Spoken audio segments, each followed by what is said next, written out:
बिजली चोर बहू। कहते हैं ना, बच्चों में संस्कार माँ बाप से ही आते हैं। पारुल की शादी के पहले से ही उसके मायके में अंधेरा होने से पहले, पारुल कहाँ है? जल्दी से स्टूल लेकर आ जा बेटा, वो तार भी ले आना, जल्दी कर। चारों तरफ अफरा तफरी का माहौल हो जाता है। कोई लाइट बंद कर रहा होता है तो कोई पंखा। पापा, मैंने सब रख दिया है और भाई और माँ ने सब बंद कर दिया है। आप जल्दी से पड़ोसियों के घर की बिजली की तार इस तार में लगा दीजिए। पिताजी वैसा ही करते हैं और जल्दी से सारे घर के लाइट के कनेक्शन पड़ोस के घर से आने लगते हैं। शुक्र है भगवान का कि 20 साल से बिजली का खर्चा पड़ोसी कर रहा है और उसे पता भी नहीं। चलो बच्चों, सारे घर की लाइट जला दो, रोशनी से नहा लेना चाहिए घर। बस सब फिर से काम पर लग जाते हैं। कोई लैपटॉप पर काम करता है तो कोई मोबाइल चार्ज, तो माँ इलेक्ट्रिक स्टोव पर खाना और पिता आराम से सोफे पर लेटकर टीवी के मजे लेते हैं। पापा कितने समझदार है ना माँ, इस तरह हम लोगों के घर का बिजली का बिल का खर्च तो 0 है, 0। वही पड़ोस के घर, न जाने क्यों शाम होते ही हम लोगों के घर की बत्ती कम हो जाती है और पड़ोसियों का मकान झगमगा जाता है।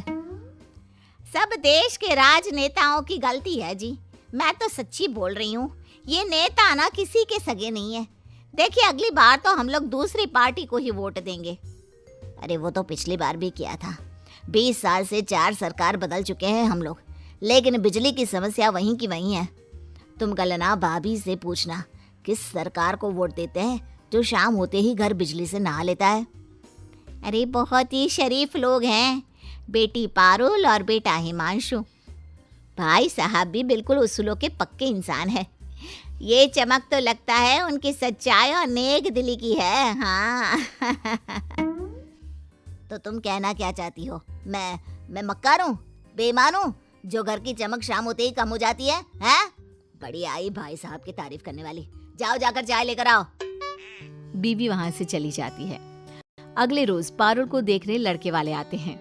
लड़की की माँ कहती है, अरे पारुल बेटी, क्या क्या गुण है तुम्हारे अंदर, जरा बतलाओ तो। बहन जी, जो सबसे बड़ा गुण है ना, वो तो है बचत का।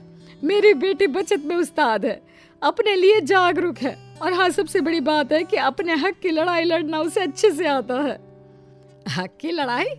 अरे कल को मुझसे ही ना लड़ने लग जाए। नहीं, हक की लड़ाई समाज में। उनके कहने का मतलब है कि मुझे समाज सेवा का शौक है। खैर, सास पारुल के गुणों से इम्प्रेस हो जाती है और पारुल की शादी राज से हो जाती है। शादी के 1 महीने बाद, माँ ये देख तो बिजली का बिल। अरे कितना आ गया? इस बार भी बजट बिगड़ेगा क्या ये बिजली के बिल के चक्कर में? माँ देख तो, बिजली का बिल सिर्फ 200 रुपया आया है। हैं? ये कैसे हो सकता है बेटा? AC, cooler, TV, fridge, laptop, mobile सब तो चल रहा है, फिर कैसे बिजली का बिल कम आ रहा है? जा जरा बिजली विभाग में दिखा कर तो आ। तभी वहां पारुल आ जाती है। हद है माँ जी, लोग उन लोगों के पास जाते हैं कि हम लोगों का बिल बढ़कर आया है, आप जाओगी कि कम आया है? अरे हंसेंगे सब आप लोगों पर। अरे बचत ही की है ना हम लोगों ने। चलिए। हाँ माँ, पारुल सही तो बोल रही है। सारा दिन पारुल को मैंने गर्मी में बैठे हुए देखा है। हाँ, क्योंकि पूरी रात एसी चलता है ना। अरे दिन का तो मुझे पता नहीं, मेरा तो मंदिर और सत्संग का ही वक्त निकल जाता है, लेकिन रात को तो मैं टीवी भी देखती हूँ, मोबाइल भी चार्ज करती हूँ, और तो और कमरे का एसी भी चलाती हूँ। ऐसे में 200 रुपए बिल कुछ पच नहीं रहा। अरे माँ जी, पचाने के लिए मैं हूँ ना, आज चूरन डालकर पराठे बना देती हूँ।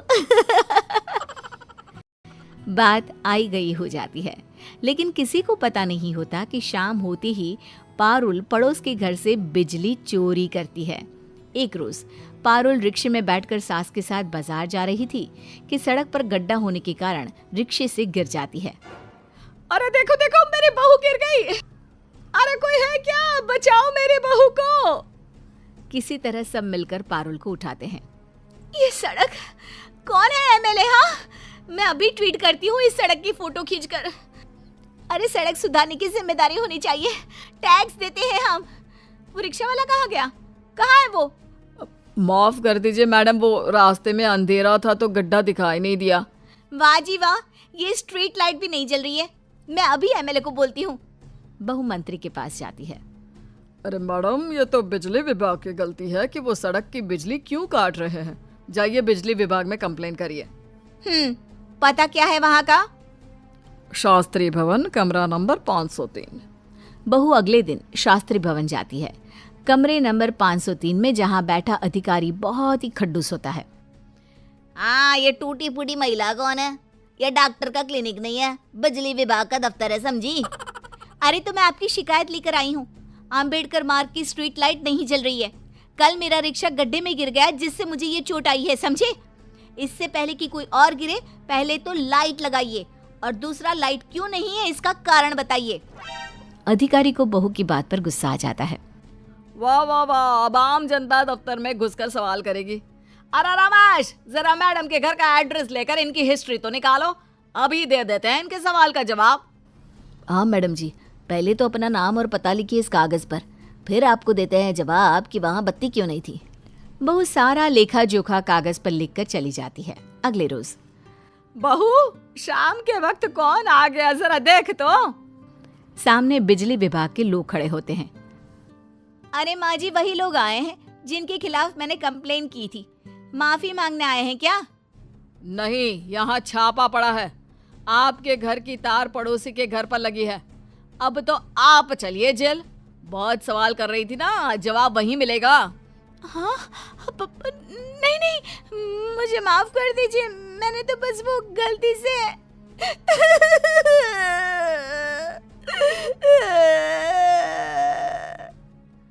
ये बोलकर पारुल रोने लगती है। तभी वहां सास आ जाती है। अरे क्या हो गया?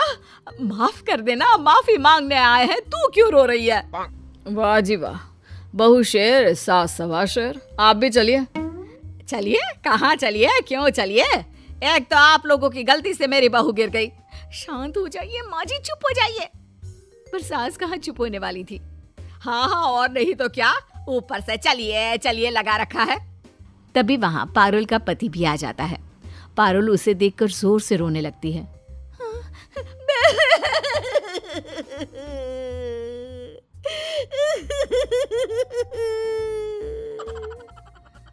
अरे क्या हुआ पारुल, रो क्यों रही हो? और कौन है ये लोग? पारुल पति को सारी बात बता देती है। देखिए, अपनी बीवी की तरफ से मैं माफी मांगता हूँ। और पारुल, सच कहो तो तुम जैसे लोगों के कारण ही देश का बिजली विभाग घाटे में रहता है। बिजली बचाना सरकार कहती है, लेकिन तुम तो बिजली चोर निकली। और देखो, तुम्हें चोट भी बिजली की कमी के कारण ही लगी। अब माफी मांगो इन लोगों से। मेरी समझ में बात आ गई है, मुझे माफ कर दीजिए।